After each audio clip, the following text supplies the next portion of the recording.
Taking crime off the streets hasn't stopped it growing behind bars.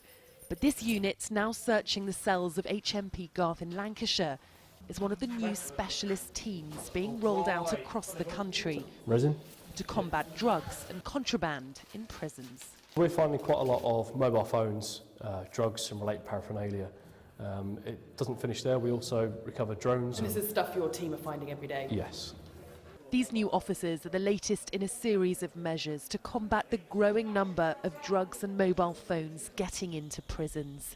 On top of rising violence and cuts in staff, this is all a bid by the Justice Secretary to restore stability.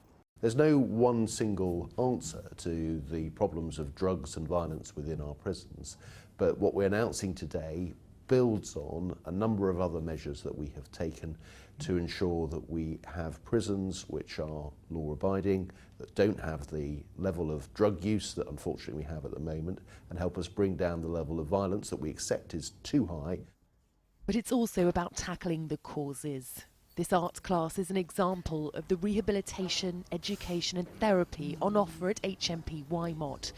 It's transformed the lives of some of the inmates who we can't identify due to the sensitive nature of some of their crimes. If Spice hadn't killed me, because we know that there are deaths linked to Spice, it had most probably happened anyway. That's where my mental health was. How easy is it to get hold of drugs in prison?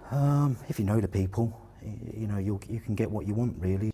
Not only is he now in recovery, he's mentoring others. Staff at Wymot were quite fast to identify the emotional turmoil I was going through and all the issues that I had. The more I became drug-free, the easier it actually became, even with other people using and knowing it was on the wing. But critics say it's the staffing crisis in prisons that's at the root of many of the problems. This is the sex offenders wing. There's around 200 inmates to 8 officers. Many prisons have struggled with austerity measures and cuts to staffing. They are now recruiting again, but it's taking time to get fully trained officers back on the landings. And even then, they won't be there in the numbers that they were prior to austerity.